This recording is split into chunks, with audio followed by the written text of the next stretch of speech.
शुरू से मैथ में ही रुचि रही है। वो अलग बात है कि भी 10th में मेरे 65 नंबर ही थे मैथ में। आईआईटी का ज़्यादा क्रेज़ था, बट उस टाइम ही मन में आ गया था कि भी एजुकेशन लाइन में ही जाना है मुझे। तो उस टाइम मैंने आईआईटी का फॉर्म तक नहीं भरा। तो कभी ये मान के नहीं चलता मैं कि क्लास में कि ये बच्चे को आता होगा। मान के चलो कि अब पेपर ऐसा ही आएगा कि 40-50 के बीच में ही बच्चे रहेंगे। कई बच्चे ऐसे रहते हैं कि लास्ट वाला एग्ज़ाम दिया, उसमें भी कट ऑफ के बिल्कुल करीब रह गए। एमएससी के साथ-साथ उसने नेट निकाला। एमएससी फाइनल हुई तो उनके पास नेट की डिग्री उनके पास थी। आगे की सभी क्लासें मैं प्रयास में लूँगा वहाँ पर। मैं doctor Gopichand Yadav, director gamma maths academy Jaipur. मैंने 2011 में पढ़ाना स्टार्ट कर दिया था।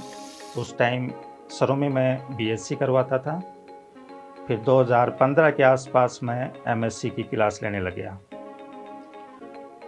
17-18 के आसपास बीएससी की क्लास मैंने बंद कर दी और फिर मैंने नेट की, कॉलेज लेक्चरर की, ये 2 क्लासें नई स्टार्ट कर दी। आई तो उस टाइम फिर मैं आरपीएससी के बारे में भी सोचा।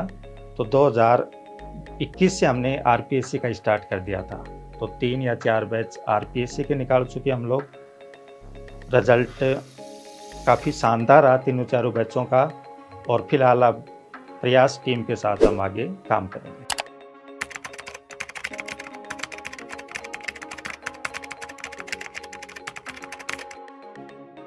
क्लास में ये हम शुरू में देख लेते हैं कि 100 बच्चे हैं तो 100 का लेवल एक जैसा तो रहता नहीं है कभी भी। उसमें 10 या 20 बच्चे ऐसे मान लो कि भाई अच्छे स्टैंडर्ड के रहते हैं, 50-60 बच्चे मीडियम वाले रहते हैं और 10-20 बच्चे ऐसे भी रहते हैं कि जो बिल्कुल नीचे लेवल पे रहते हैं। तो क्लास में कभी भी मेरा ये रहता है क्लास में कि जैसे मान लो मैं यूजी का पार्ट पढ़ा रहा हूँ, बीएससी का पार्ट पढ़ा रहा हूँ, तो कभी ये मान के नहीं चलता मैं कि क्लास में कि ये बच्चे को आता होगा। मैं 0 लेवल से उसको लेकर के चलता हूँ बच्चे के लिए। अब 0 लेवल से लेके चला तो नीचे वाला भी उसको समझ लेगा। ऊपर वाले के लिए हो सकता है कि वो थोड़ा यूँ लगे कि क्या करवा रहे हैं सर, बट वो 1-2 क्लासों का ही रहता है। उसके बाद में फिर वो लेवल पे आ जाते हैं बच्चे सारे। तो क्लास में ये शेड्यूल रहता है हमारा। एक तो क्लासरूम में ही जब मैं पढ़ा रहा हूँ तो इतना एक्सपीरियंस 10-12 साल में हो रखा है कि बच्चे को समझ में आ रहा है या नहीं आ रहा है। नहीं आ रहा है तो मैं क्लास में उसी टाइम उसको पूछ करके कि भाई कहाँ डाउट आ रहा है, वो डाउट उसका उसी टाइम क्लियर कर देता हूँ। तो ये तो होगी क्लासरूम की बात। बाकी फिर बच्चों ने कितना क्या कवर किया, तो मेरा हर क्लास में रहता है कि टॉपिक जो ही कंप्लीट हुआ, बुक की बात नहीं कर रहा मैं, टॉपिक की बात कर रहा हूँ।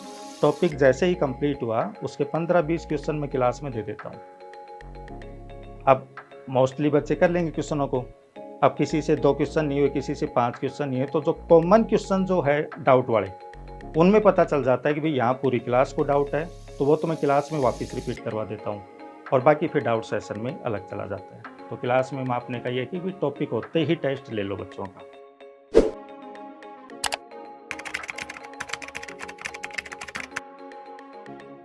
मैथ में रुचि कम की रहती है, बट ये है कि यदि एक बार रुचि होगी मैथ में, और रुचि कैसे जगेगी उसके लिए क्या रहता है, शुरू में थ्योरी अच्छी होनी चाहिए हमारी। डायरेक्ट क्वेश्चन पे आएंगे तो वो ज़्यादा दिक्कत करता है। रटने वाली चीज़ नहीं रहनी चाहिए। यदि थ्योरी के स्टेप से हम चलेंगे, शुरू में थ्योरी कर ली, फिर उस बेस के क्वेश्चन कर लिए, फिर थोड़े से ऊपर स्टैंडर्ड के क्वेश्चन किए और फिर सबसे लास्ट में मेन स्टैंडर्ड के क्वेश्चन किए। यदि इस टाइप से लेकर के चलेंगे तो मैथ में रुचि होती हुई जाएगी। दिक्कत क्या आती है कि मोस्टली जगह शॉर्ट ट्रिक अप्लाई देते हैं, तो शॉर्ट ट्रिक एक क्वेश्चन में तो अप्लाई हो जाएगा, बट उसके बाद में डिफरेंट टाइप का क्वेश्चन आ गया तो वहाँ तो वो शॉर्ट ट्रिक काम करेगी नहीं। तो वहाँ क्या काम करेगी, यदि उसका थ्योरी हमारा अच्छा कॉन्सेप्ट क्लियर है थ्योरी का, तो क्वेश्चन वहाँ इजीली हो जाएगा। और मेनली क्लास में हमारा फोकस ये रहता है कि शुरू में थ्योरी के ऊपर फोकस करते हैं। एक बार थ्योरी कवर हो गई तो फिर क्वेश्चनों की प्रैक्टिस हम लोग करवाते हैं। 12th के बाद में सबसे ज़्यादा दिक्कत क्या आती है, 12th तक अलग कॉन्सेप्ट रहता है, वहाँ बच्चा ज़्यादा क्वेश्चनों के ऊपर फोकस करता है। यहाँ जब आरपीएससी में कंपटीशन में आते हैं तो क्वेश्चन प्रैक्टिस ज़्यादा इम्पोर्टेंट नहीं है। शुरू में थ्योरी के ऊपर हम ज़्यादा फोकस करेंगे। एक बार थ्योरी कवर कर लो आप, थ्योरी कवर करने के बाद में क्वेश्चन प्रैक्टिस करेंगे, वो ज़्यादा बेनिफिट देगा बजाय ज़्यादा क्वेश्चन करने के। थ्योरी आ नहीं रही है, क्वेश्चनों में हम कर रहे हैं, तो वो ज़्यादा बेनिफिट नहीं देगा हमको।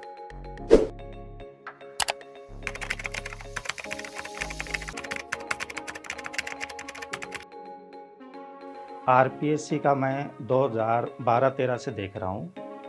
पहले क्या रहता था, बुक से एज़ इट इज़ क्वेश्चन आ जाता था उठ कर के। जैसे यूजी वाले पार्ट की बात करूँ, पीजी वाले पार्ट की बात करूँ, तो एज़ इट इज़ बुक से या तो कोई रिज़ल्ट या क्वेश्चन एज़ इट इज़ यूँ का यूँ आता था।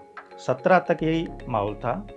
19 वाला पेपर जो बना था फर्स्ट ग्रेड का, मैथ का बात कर रहा हूँ मैं। 19 वाले पेपर में ऐसा किया कि पेपर बहुत लेंथी बना दिया और स्टैंडर्ड का बना दिया। तो उसमें बच्चों के दिमाग में ये था कि भी पिछली बार कट ऑफ इतनी गई है तो इस बार भी इतनी जाएगी। वहाँ क्वेश्चन हो नहीं रही एग्ज़ाम हॉल में, तो फिर बच्चों ने नेगेटिव ज़्यादा कर दिए वहाँ पर क्वेश्चन। ये उनके माइंड में तो वही चल रहा था कि पिछली बार कट ऑफ इतनी गई थी तो इससे कम तो जाएगी नहीं। बट वो पहली बार चेंज हुआ था 2019 में। उसके बाद में फिर अगला फर्स्ट ग्रेड लगा, उसमें भी यही रहा कि बुक से क्वेश्चन नहीं आए, फिर स्टैंडर्ड क्वेश्चन आने लग गए। तो 2-3 एग्ज़ामों का देखने के बाद में हमने ये लगाया कि भई अब स्टैंडर्ड क्वेश्चन आएँगे, बुक से नहीं आएँगे। तो फिर पढ़ाने का तरीका भी हमने वैसे ही किया कि केवल बुक रटवा नहीं रहे बच्चों को, बुक भी करवा रहे हैं, स्टैंडर्ड क्वेश्चन भी करवा रहे हैं और ज़्यादा फोकस थ्योरी के ऊपर कर रहे हैं कि यदि क्वेश्चनों का लेवल थोड़ा-सा बढ़ कर के आए, तो बच्चा एग्ज़ाम में क्वेश्चन कर दे। तो लास्ट के जो 2 एग्ज़ाम लगे हैं, इनमें यूँ मान के चलो कि आरपीएससी का जो पिछला पैटर्न था, उससे बिल्कुल ही चेंज हो गया फिलहाल। और उसी अकॉर्डिंग हम लोग स्टैंडर्ड क्वेश्चनों के अकॉर्डिंग क्लासरूम में तैयारी करवाते हैं हम लोग।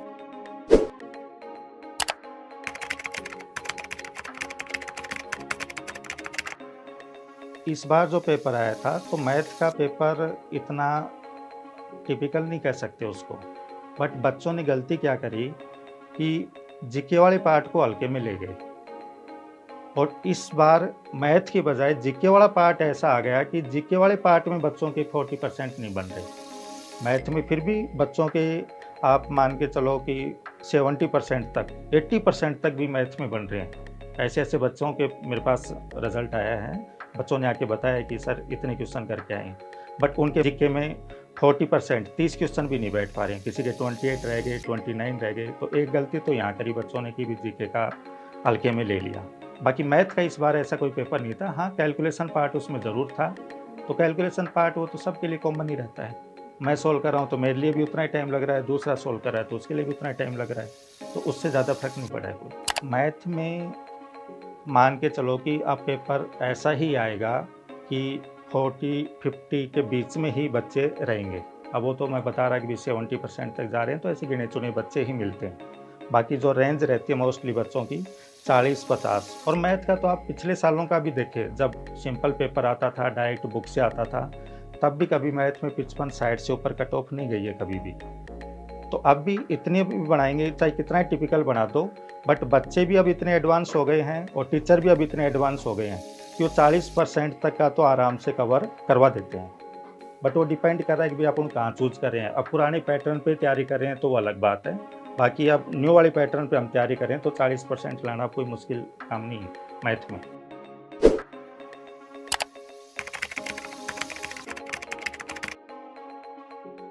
प्रयास में मैं किसी अपने नॉन के थ्रू वैसे रैंडमली आया था कि चलो एक बार मिल के आते हैं सर से क्या है।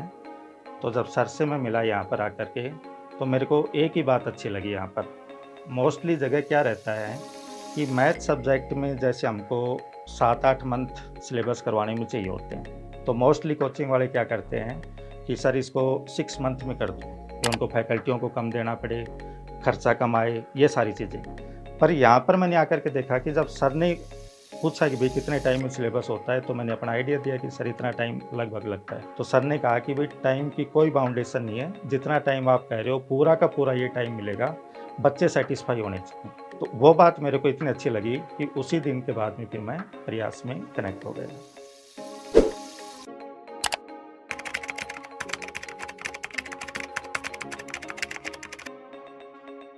कई बच्चे ऐसे रहते हैं कि लास्ट वाला एग्ज़ाम दिया, उसमें भी कट ऑफ के बिल्कुल करीब रह गए। उससे पहले वाला दिया, उसमें भी कट ऑफ के करीब रह गए।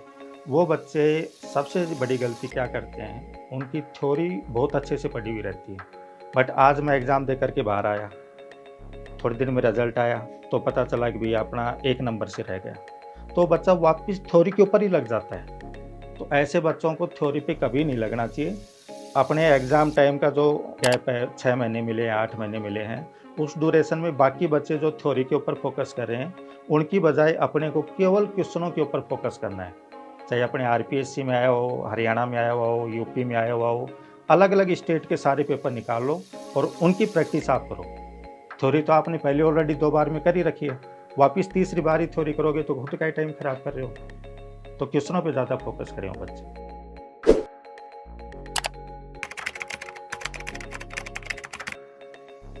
फ्रेशर बच्चों के लिए है कि एक तो अपना कोचिंग का चयन सोच समझ कर करें। ये नहीं कि भेड़-चाल देख कर के कर लिया कि वहाँ बच्चे ज़्यादा जा रहे हैं वहाँ चले जाओ, वहाँ बच्चे ज़्यादा जा रहे हैं वहाँ चले जाओ, वहाँ फैकल्टी हो वो चले जाओ। आपको न तो बच्चों से मीनिंग रहना चाहिए, न फैकल्टी से मीनिंग रहना चाहिए कि कौन फैकल्टी है। आप 3 दिन की डेमो लो, यदि आपको समझ में आ रहा है, चाहे वो फैकल्टी कैसी भी हो, समझ में आपको आना चाहिए। यदि वो समझ में आ रहा है, तो वहाँ आप एडमिशन लो और शुरू से आप क्वेश्चन पे मत जाओ। क्लास में जो थ्योरी चल रही है, थ्योरी क्लास में करके आओ, घर आकर के 2 घंटे थ्योरी को ही दो। बाकी यदि आपके पास टाइम बचता है, तो उस थ्योरी से रिलेटेड आप क्वेश्चन करो। क्वेश्चन के लिए बाद में आपके पास खूब टाइम बच जाएगा, बट साथ के साथ आप थ्योरी भी करोगे, क्वेश्चन भी करोगे, तो दोनों चीज़ें मिक्स हो जाएँगी। तो एक बार थ्योरी करते हुए चलो, टाइम बच रहा है तो हल्के-फुल्के क्वेश्चन कर लो और थ्योरी जो ही कंप्लीट हो जाए, फिर उसके असाइनमेंट सोल्व करो। ये फ्रेशर के लिए रहता है।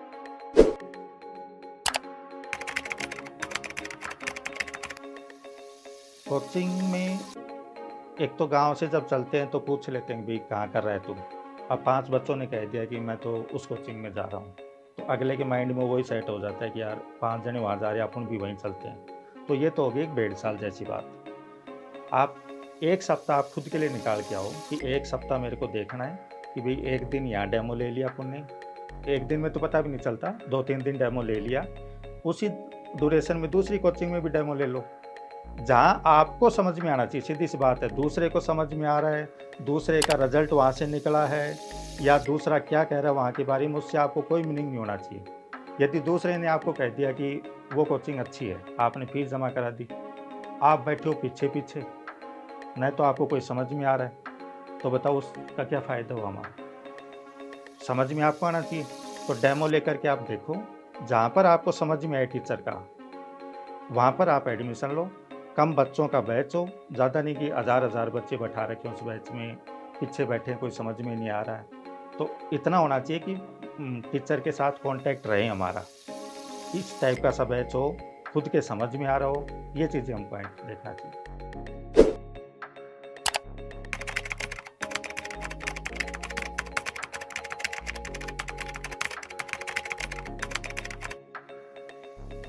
ऑनलाइन का कहने को तो सुविधाजनक है, बाकी 2020 से मैं देख रहा हूँ, यदि हम खुद ठीक हैं, मान लो मैंने ऑनलाइन कोर्स ले लिया और जैसे ऑफ़लाइन में मैं टाइम देता हूँ, वैसा टाइम ऑनलाइन में दे रहा हूँ, जब तो मेरे लिए बेनिफिट है उसमें। और कोर्स ले लिया, शाम को देख लेंगे, फिर शाम को नहीं देख पाए तो एक दिन की क्लास इकट्ठी हो गई उनकी, कि कल देख लेंगे, तो कल वाली तो क्लास है तो कल वाला करेंगे कि आज वाला करेंगे। तो ऑनलाइन वाले 80% बच्चों का मैंने ये देखा है कि उनका टाइम मैनेजमेंट नहीं बैठ पाता है। तो मैं तो प्रेफ़र ये करता हूँ कि क्लास आप ऑफ़लाइन ही लो, बट कुछ की मजबूरी रहती है। कई बच्चे कोरोना बाद में मैंने ऐसे देखे हैं खुद के स्टूडेंट कि ऑनलाइन क्लास लेकर के उन्होंने नेट निकाल लिया, कॉलेज लेक्चरर निकाल लिया। ऐसे बच्चे भी मिले हैं मेरे को, बट ये नहीं कि उन 2-3 बच्चों से मैं कह दूँ कि ऑनलाइन वाले सब कुछ ही कर लेते हैं। ऑनलाइन में 80% ऐसे भी देखे हैं कि कोर्स लेकर के वो देखते ही नहीं हैं। तो खुद यदि डेडिकेटेड है पढ़ाई के लिए, जब तो ऑनलाइन बहुत अच्छा है कि घर की घर है आराम से, खर्चा नहीं है उनके लिए तो खर्चा भी नहीं लग रहा। बाकी यदि टाइम पास ही करना है तो फिर वो चीज़ें ऑनलाइन वाला नहीं सेट बैठ पाती।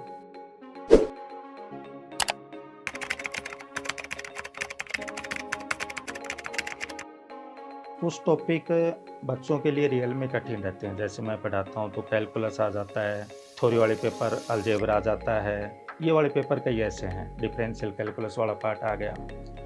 बट उसमें कैलकुलस वाले पार्ट की मैं बताऊँ तो कई बार जैसे मैथमेटिक्स वर्ड बता रहा हूँ मैं, पोलर, सब टेंजेंट, पोलर, सब नॉर्मल, ऐसे क्वेश्चन डायरेक्ट फॉर्मूले के आते हैं। अब बच्चा एग्ज़ाम में 100 फॉर्मूले तो कैसे दिमाग में याद रखेगा? सॉल्यूशन का हो जब तो कर लेगा, अब रटने की चीज़ है तो पता नहीं वो फ़ॉर्मूला ध्यान आए या नहीं आए। तो ऐसे टॉपिक में क्लास में मैं क्या करवाता हूँ, डायग्राम बनवा देता हूँ और डायग्राम से वो सारे फ़ॉर्मूले निकल कर के आ जाते हैं। तो यदि एक डायग्राम मेरे को पता है, तो एग्ज़ाम में चाहे उससे रिलेटेड कोई सा भी क्वेश्चन आओ, सारे के सारे वहीं से हो जाते हैं। तो उसमें रटने की ज़रूरत ही नहीं पड़ेगी। तो ऐसे टॉपिक में हम मोस्टली डायग्राम से सॉल्व करवा देते हैं।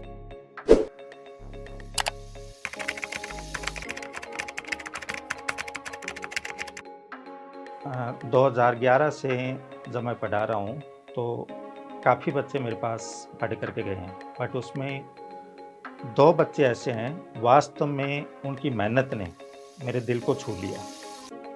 एक तो बच्ची है रंजना, वो मेरे पास एमएससी एंट्रेंस में आई और लेके कौन आया था, मेरा ही एक जूनियर है, तो वो वहाँ कॉलेज में पढ़ाते थे।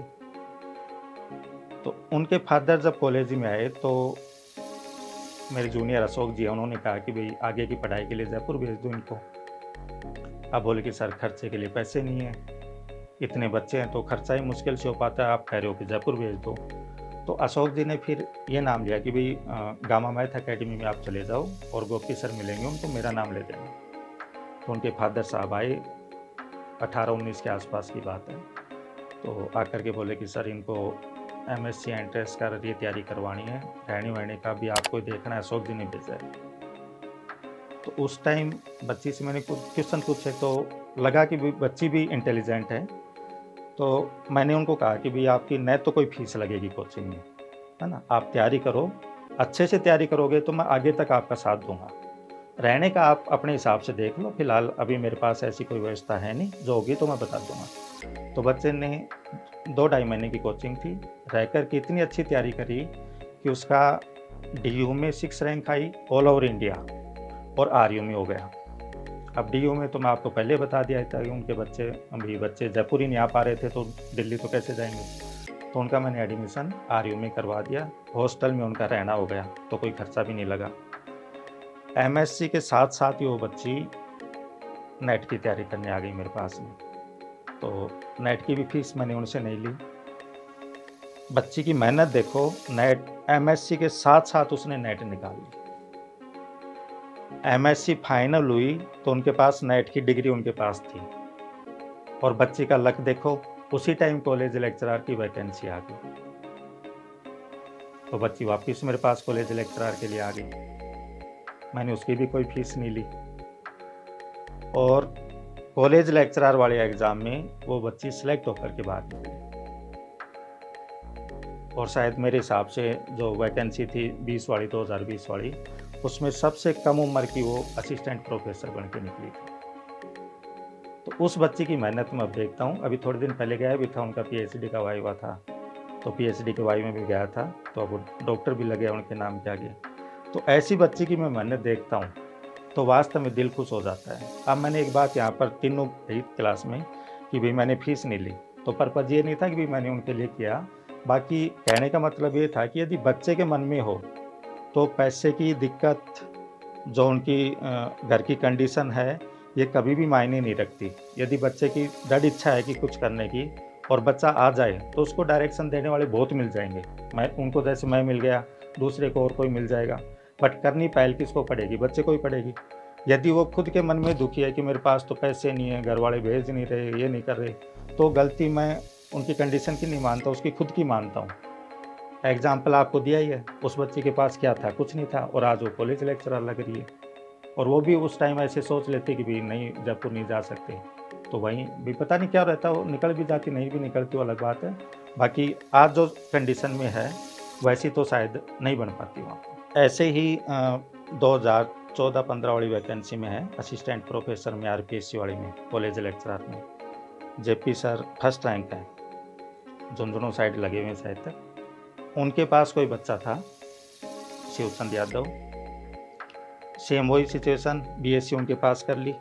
तो बोले सर एमएससी करनी है, मैंने गामा में बात करी है, तो वो तो इतनी फ़ीस माँग रहे हैं। तो जब सर ने मेरा नाम सुना कि भी गामा में गए तो बोले कि सर से तो मैं बात कर लूँगा। तो सर का मेरे पास कॉल आया कि सर ऐसी कोई गरीब फैमिली से है, माता-पिता उनके हैं नहीं, तो अब आप जो हेल्प कर सकते हो बताओ। तो मेरे को हेल्प तो क्या है भाई, एमएससी के लिए मैं करवाता हूँ, आप भेज दो, रहने की व्यवस्था भी मैं करवा दूंगा यहाँ पर पॉसिबल होगा तो एमएससी मेरे पास वो बच्चा आ गया। शुरू के कुछ महीने तो ऑनलाइन क्लास ली थी, तो ऑनलाइन में भी पता चल जाता है कि कौन बच्चा सिंसियर है कौन नहीं है। यदि रेगुलरिटी से क्लास ले रहा है तो अपने आप पता चल जाता है। तो ऑनलाइन क्लास में मेरे को लग गया था कि ये बच्चा वास्तव में सिंसियर है। तो एक दिन फ़ोन आया कि सर ऑफलाइन भी क्लास शुरू हो गई क्या, कोरोना का टाइम था उसके बाद की बात। मुझसे ऑफलाइन अब कर देंगे स्टार्ट, आपको बता दूंगा। तो ऑफलाइन को उनको बताया तो तुरंत बच्चा आ गया यहाँ पर अपना बोरी बिस्तर लेकर के। तो उनको मैंने एमएससी भी करवाई। सेम रंजना वाली सिचुएशन इनके साथ कि एमएससी के साथ साथ नेट की तैयारी करवाई इनको।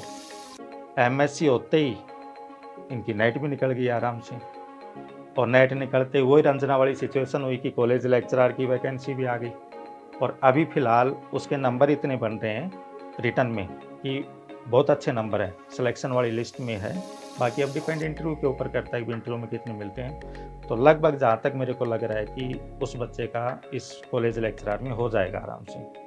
तो ऐसे 2-3 बच्चे जो मैंने देखे ना कि भाई उनका लेवल क्या था और मैंने कुछ हेल्प कर दी तो आज ये बन गए, तो दिल ऐसा खुश हो जाता है वास्तव में कि जो पढ़ाने का जो मैंने सोचा था कि शुरू में कि भाई एजुकेशन लाइन में ही जाना है मेरे को, तो मैं सक्सेस मानता हूँ खुद को कि अब सक्सेस है मेरा वो काम सोचना।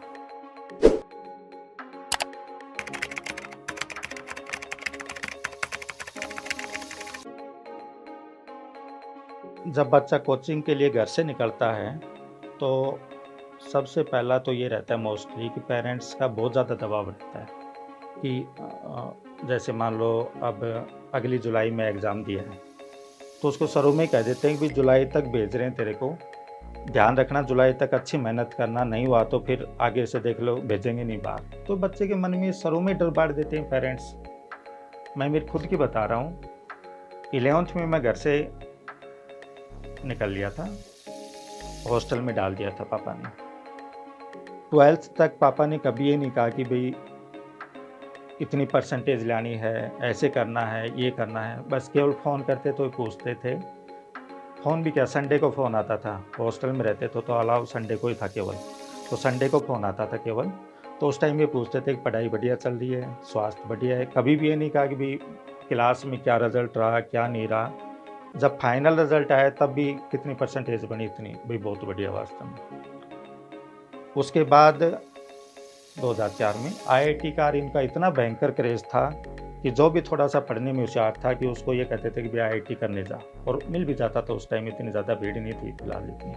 बट उस टाइम मैंने कहा कि पापा मैं बीएससी करूँगा, तो पापा ने 1% ही मेरे को ये नहीं कहा कि भाई पड़ोस वाले क्या कह रहे हैं, रिश्तेदार क्या कह रहे हैं, क्या नहीं कह रहे, तेरा मन बीएससी का तो बीएससी कर। पापा खुद साथ आकर के बीएससी में महाराजा कॉलेज में एडमिशन करवा गए। तीनों साल में कभी ये नहीं कि क्लास में तेरा क्या चल रहा है, क्या नहीं चल रहा, बस इतना था, पढ़ाई कैसी चल रही है, बढ़िया, रेगुलर जाता है क्लास, हाँ रेगुलर जाता हूँ, बस बढ़िया ठीक है। फर्स्ट ईयर में महाराजा में परसेंटेज बनी 60। अब गाँव वालों को तो ये लगे कि भाई इतना इंटेलिजेंट था 60, बाकी हमको पता है कि महाराजा में 60-65 परसेंटेज बनाना कितना मुश्किल रहता है। तो पापा ने उनकी किसी की नहीं सुनी। फाइनल तक मेरी एग्रीगेट जो बनी वो 65 बनी मेरी। तो पापा ने कहा कि बहुत अच्छा है आराम से, और रिश्तेदार ये कहे कि बस 65% ही बनाई है। अब उनको क्या पता कि महाराजा कॉलेज में 65% बनाना बीएससी में कितना है। पढ़ाई में कोई घर में इतना था नहीं कि आगे के लिए गाइड करे, तो मैंने यहीं से पूछ करके कि आगे क्या, तो एमएससी। तो पापा कहा कि भाई एमएससी, तो बोल कहाँ से, मैं डिपार्टमेंट में फॉर्म भरे जा रहे हैं शायद तक। तो उस टाइम परसेंटेज बेस के ऊपर ही होता था, डिपार्टमेंट में पहली लिस्ट में नाम आ गया। तो 65% का मायना देखो आप कि एक तो कोई तो कह रहा है कि 65% कुछ नहीं बनी, और यूनिवर्सिटी में सीधा एडमिशन ही हो रहा है 65% में, तो परसेंटेज तो थी। एमएससी क्लियर हो गई, एमएससी में 68 बनी। पापा ने कुछ नहीं कहा कि भाई कम बनी है, ज़्यादा बनी है, भाई बहुत बढ़िया है। अब क्या करेगा? मोस्टली रिश्तेदारों ने ये कहा कि इसको बीएड करा दो और मास्टरवाड़ी में फिर आगे चला जाएगा। पापा ने मेरे से पूछा कि भाई क्या करना है, तो मैं एमएससी में बच्चे कहते थे नेट नेट नेट, तो बोल कहाँ से, तो जयपुर में तो कोई है नहीं। पेपर देने गए जब एक पम्पलेट मिला था डिप्स एकेडमी का, तो बोल दिल्ली, तो मैं दिल्ली जाएंगे। क्लास वालों से बात करी तो उस टाइम हम पहली बार 6 बच्चे तैयार हो गए दिल्ली जाने के लिए। कोई नहीं पता कि दिल्ली में कहाँ रहेंगे, कौन है दिल्ली में, कुछ नहीं पता। 6 सोच करके पापा को बता दिया क्योंकि दिल्ली है तो बोल जाया। गाँव से कोई जा रहा था, उनके साथ पापा ने बैठा दिया, पहुँच गए वहाँ, पूछा फीस तो उस टाइम 2009 की बात है 25,000। पापा ने अपने पैसे दे दिए 25,000। 6 महीने में यूँ नहीं पूछा कि भाई क्लास में कौन-सा नंबर आ रहा है, टेस्ट में ऊपर आ रहा है, नीचे आ रहा है, कोई पढ़ाई बढ़िया चल रही है? हाँ पापा बढ़िया चल रही है। एग्ज़ाम देख कर क्या है, कैसा हुआ? बढ़िया हो गया। सिलेक्शन? अब सिलेक्शन तो अब देखो कट ऑफ क्या रहती है। और 6 महीने की तैयारी में मेरा नेट निकल गया था 2009 में। बट ये सारी बात मैंने इसलिए बताई कि पापा का मेरे ऊपर कभी प्रेशर नहीं रहा। बच्चे के ऊपर ध्यान पूरा रखो कि भई वो बाहर नहीं जाए, ऐसा नहीं करे, यूँ नहीं करे। बट ये प्रेशर मत डालो क्लास में कि भई इस नंबर पे आना है, इस नंबर पे आना है, वो सब बच्चों का अलग-अलग रहता है। अब मान लो मेरी थ्योरी अच्छी है, मैं समझ-समझ के क्वेश्चन करता हूँ, तो हो सकता है कि मैं 2 क्वेश्चन कम करके आऊँ, तो क्लास में नहीं नंबर पड़े मेरा। कई रटने वाले भी रहते हैं। बट थ्योरी मेरी अच्छी है, तो फाइनल जब मैं पेपर देने जाऊँगा, तो मैं बेस्ट करके आऊँगा, ये मेरे को पता है। तो एक तो घरवालों का प्रेशर नहीं रहना चाहिए, ये चीज़ समझा रहा था मैं, कि फालतू का प्रेशर नहीं। अब प्रेशर का मीनिंग ये भी नहीं कि बच्चे के ऊपर ध्यान ही नहीं रखें। प्रेशर जो डाल देते हैं पेरेंट्स, तब वो बच्चा थोड़ा-सा ये हो जाता है कि यार 5 महीने दिए हैं, अब 5 महीने में नहीं हुआ तो बाद में मैं क्या करूँगा? हमको तो नहीं कहा कभी घरवालों ने, नहीं होगा तो अगली बार वैकेंसी निकलेगी तब हो जाएगा। फ्री माइंड बच्चा अच्छी तरह तैयारी कर पाता है, तो एक तो ये चीज़ ध्यान रखनी पड़ती है। दूसरा, लड़कियों में ज़्यादा दिक्कत आती है गर्ल्स में। एक तो जल्दी से घरवाले भेजते नहीं हैं। फिर एक जल्दी से कि भी शादी की उम्र होगी, ये है, फलाना, ढिमका। मैं कह रहा हूँ कि यदि साथ देने वाला मिल जाए तो शादी के बाद में भी यदि अपनी रुचि के ऊपर डिपेंड है। अब मान लो मैं 3 साल से हूँ यहाँ पर, या मेरी सिस्टर 3 साल से है और 3 साल में रिज़ल्ट ही नहीं मिलता मेरे को, जब तो भी घरवालों का सोचना भी वाजिब है। और 2-3 साल अपन तैयारी अच्छे से करें तो एग्ज़ाम कोई ना कोई निकल आता है। आरपीएससी की ही बता रहा हूँ मैं, फर्स्ट ग्रेड, सेकंड ग्रेड की तैयारी करें और मान लो नहीं हुआ, तो कोई अपने पास आरपीएससी थोड़ी है। केवीएस भी आती है, एनवीएस भी आती है, दिल्ली वाली भी आती है, हरियाणा वाली भी आती है, कितनी वैकेंसी आती हैं। तो तैयारी करेगा वो बच्चा तो निकल जाएगा आराम से। अब 3 साल घरवालों ने दे दिए, फिर भी अपना नहीं कर पा रहे हैं, तो गलती अपनी ही है। मेरी खुद की सिस्टर की बता रहा हूँ, 12th करते ही उनकी सगाई कर दी थी। फिर मैंने थोड़ा-सा कहा, अगले भी सपोर्ट करने वाले थे, तो बीएससी तक शादी नहीं करी। 3 साल सगाई रखी। अब सगाई भी ज़्यादा लंबी नहीं रख सकते, तो बीएससी बाद तो शादी करनी थी, शादी कर दी। बट अगले वाले भी साथ देने वाले मिले। सिस्टर थी, वो भी रुचि रखने वाली मिली पढ़ाई में, और अगले वालों को पता चल गया कि भी रुचि रख रही है। शादी के बाद में सिस्टर ने एमएससी करी, तो 2 साल तो एमएससी के लिए चाहिए, जयपुर आई वो। फैमिली से तो दूर ही रही, ससुराल वालों से। फिर उनको दिल्ली भेजा 1 साल नाइट के लिए। यहाँ तो मेरे पास करती रही थी, बट वो है कि शादी बाद में इतना टाइम नहीं मिल पाता है कि मैं ये कह दूँ भैया एमएससी भी कर रही थी, नेट भी कर ली साथ-साथ, इतना टाइम नहीं बैठ पाता, उनको मैनेजमेंट करना पड़ता है चीज़ों का। फिर 1 साल वो दिल्ली गई, उनका नेट निकल गया और आज के दिन वो हरियाणा में स्कूल लेक्चरर लगी हुई है और फिलहाल कॉलेज लेक्चरर की तैयारी कर रही है। तो अपन यूँ भी नहीं कह सकते कि शादी के बाद अपन तैयारी नहीं कर सकते। बट उसमें ये है कि एक तो ससुराल वालों को थोड़ा-सा सहयोग करना पड़ेगा। ससुराल वाले सहयोग कर रहे हैं तो अपन उसका गलत फ़ायदा नहीं उठाएँ। एक मन में डर वो ही रहता है कि भई 3-3 साल रख रखा है, फिर भी रिज़ल्ट नहीं मिल रहा, तो उनका सोचना भी ठीक हो जाता है। तो उन्होंने जो 2-3 साल दिए हैं उसमें अच्छी तरह मेहनत करो, और मेहनत करोगे तो आराम से किसी न किसी एग्ज़ाम में निकल ही जाओगे। बट परेशानी तो ज़रूर आती है। शादी के बाद में टाइम मैनेजमेंट बहुत हो जाता है। घरवाला भी देखना है और ससुराल वाला भी देखना है, खुद की पढ़ाई का भी देखना है, बहुत सारी चीज़ें देखनी पड़ती हैं। पर फिर भी करते ही हैं।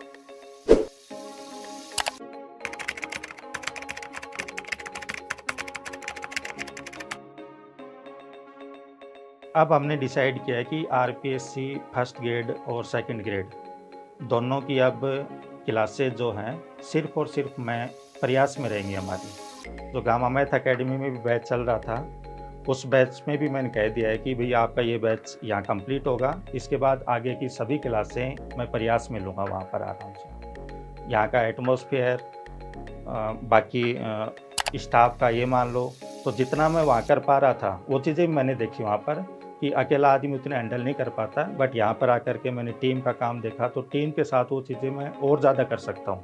तो अब आगे की सारी क्लासेज़ या बैच जो मेरे हैं प्रयास में रहेंगे।